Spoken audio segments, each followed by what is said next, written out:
제1장 삶의 가장 중요한 선택. 오늘날 우리는 믿어지기에 너무도 놀라운 한 곳을 향해 나아가고 있다. 주님의 자녀들이여 기뻐하고 춤추라. 우리는 이 심판받을 세상에 속한 시민들이 아니기 때문이다. 우리가 타고 있는 것은 지옥을 향해 벌거벗은 채로 달려가는 사단의 열차가 아니다.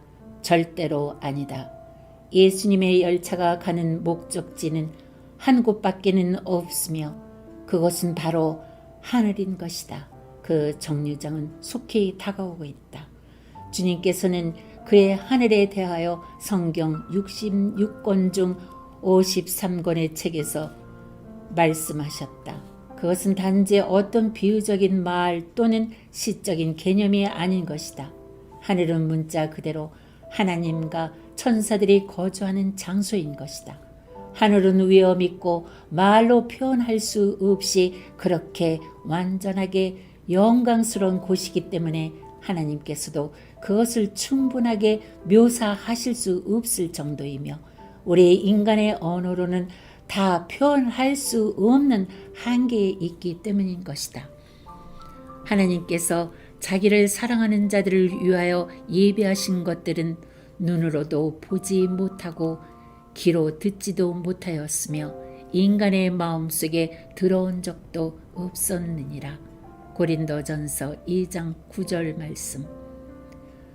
하늘나라에서 우리는 결코 한가하지도 않을 것이며 또한 지루하지도 않을 것이다. 고통이나 아픔이나 나이를 먹는 일이나 싸움이나 무료함이나 또는 두려움 등은 두 번 다시 없을 것이다. 더욱이 흥미롭고 놀라운 것은 지난 수년 동안 부쩍이나 죽어 하늘에 갔다가 다시 살아 돌아온 수백 명에 관한 이야기이다. 그 사람들은 돌아오기 전에 하늘에서 본 것들을 증거하고 있다. 그들의 말을 들어보면 투명할 정도로 맑은 공기와 엄청난 하늘의 위엄, 그리고 전에 전혀 본 적이 없는 빛들과 색깔들, 또한 그 음악 소리들. 하늘로부터 내려다볼 때 하나님이 지으신 우주에 아연실색할 정도로 가히 장관이었다는 것이다. 그들이 말하기를 별들과 달 그리고 은하계들은 그들의 숨을 날려버릴 정도라 했다. 누구나 할 것 없이 말하고 있는 것은 마침내 본향에 왔다는 영광스러운 기분이 들었다는 것이다. 거기에 있었던 친구들과 사랑하는 이들과 재회하였을 때 그들의 기쁨은 거의 폭발적이었다고 한다. 심부러운 꽃들이 수를 셀 수 없이 많은 신비한 색깔들로 어느 곳이나 피어 있었다. 하늘의 황금길들을 거닐면서 우리 아버지 집에 있는 많은 저택들을 보았을 때 두려울 정도였다. 하늘에 계신 우리 아버지와 예수님의 임재하심은 도처에 있는 만물들에게 향기를 뿌려 주었다. 하늘에는 자물쇠나 경찰, 변호사, 의사 또는 병원이 필요 없는 곳이다. 몸집이 큰 사자나 미세한 동물이 함께 장난치는 곳이다. 하늘에서 돌아온 사람들이 하나같이 말하는 것은 어떤 장애인이나 나이 든 자를 전혀 볼 수 없었다는 것이다. 하나님은 약속하신다. 보라, 내가 만물을 새롭게 만드노라. 예수님과 대화하였던 사람들의 많은 간증들이 있는데 하나님의 영광이 하늘에 있는 모든 것들을 얼마나 밝게 비춰주고 있는지, 그리고 그곳이 음악 소리로 충만한 것에 대한 것이었다. 지옥을 주의하라. 하늘은 빨리 다가오고 있다. 그것이 최상의 뉴스이다. 성경에 풍부한 말씀들이 또 있는데 구원받지 못했던 많은 사람들이 죽었다가 살아나서 확인시켜 주었는 바 바로 지옥에 관한 것이었다. 주님이 선포하고 계신다. 바로 지옥은 실제 하는 곳이며 하늘처럼 영원한 곳이라고.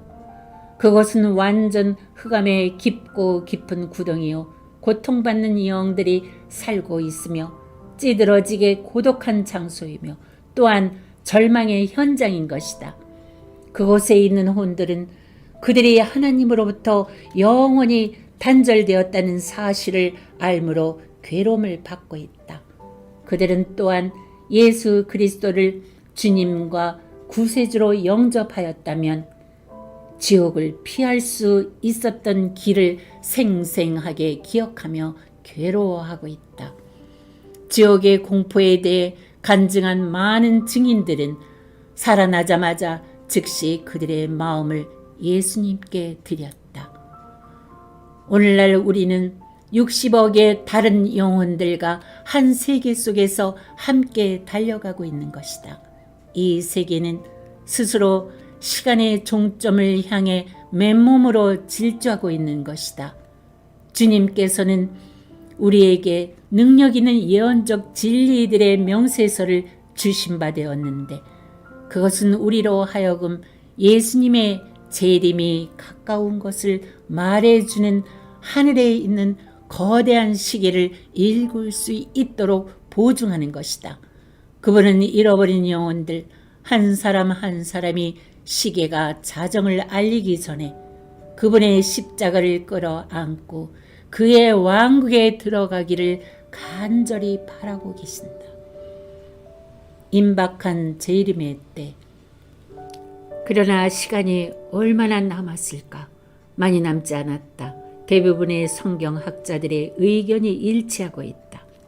우리는 예수께서 지구로 재림하시는 때를 향하여 신속하게 접근하고 있는 것이다.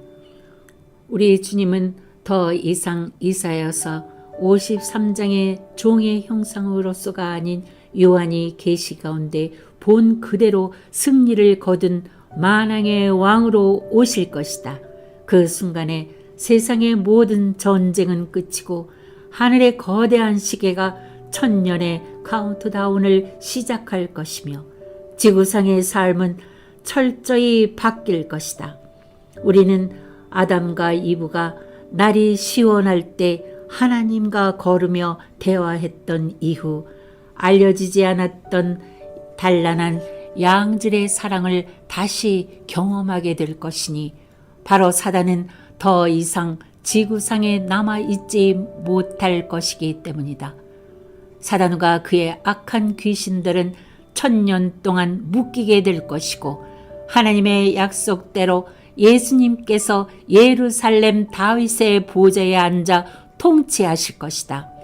그는 위대하게 될 것이며 지극히 높으신 분의 아들이라 불릴 것이며 또 주 하나님께서 그에게 그의 조상 다윗의 보좌를 주실 것이며 그는 야곱의 집안을 영원히 통치할 것이요 그의 왕국은 무궁하리라.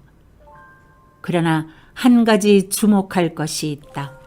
밀레니엄이 끝나면 예수 그리스도를 통한 구원을 거절했던 수십억의 사람들은 다시 돌이킬 수 없는 격변의 고통을 경험하게 될 것이다.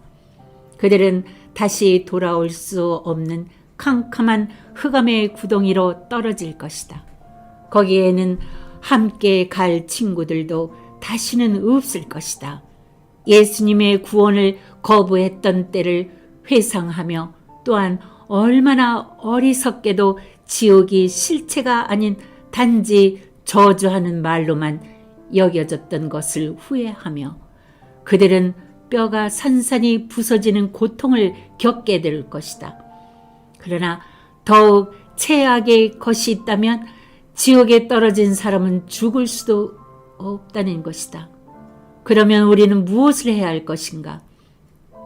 오늘 해가 지기 전에 네, 예수님 이 모든 사실을 내가 믿나이다 라고 말씀드리는 것이다. 그리고 그의 못자국 난 손으로부터 직접 하늘 가는 여권을 받은 다음에 밖에 나가 어찌하든 많은 사람들에게 함께 가자고 강제로라도 영원한 생명의 나라에 함께 가자고 전해야만 되는 것이다. 천국이냐 지옥이냐 하는 이 가장 중요한 삶의 선택이 하이어 어드벤처 사역에 있어 전력 투구로 강도 높게 밀어붙이는 원동력이 된다.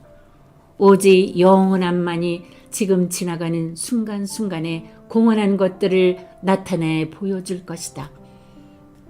마지막 때가 되기 전에 바다들의 섬들까지라도 예수님을 알게 될 것이라고 하나님께서 선포하셨다. 희망의 소리인 우리 라디오 방송은 나라들에게 그리스도의 구원의 복음을 전하고 있는데 모든 대륙과 섬들뿐만 아니라 바다에 떠 있는 20만의 선박에 이르기까지 침투하고 있다. 우리는 황금비와 같은 하나님의 말씀을 내보내어 잃어버린 영혼을 일일이 추수해야만 한다.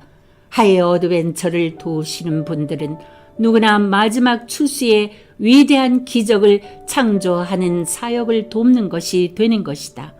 그 영향력은 어마어마한 것이지만 우리는 지상 명령을 주신 하나님께 순종하는 것 외에 어떤 것도 기대해서는 안 될 것이다.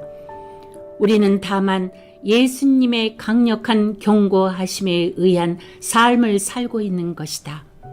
때가 낯일 동안에 나는 나를 보내신 분의 일들을 행하여야 하리라.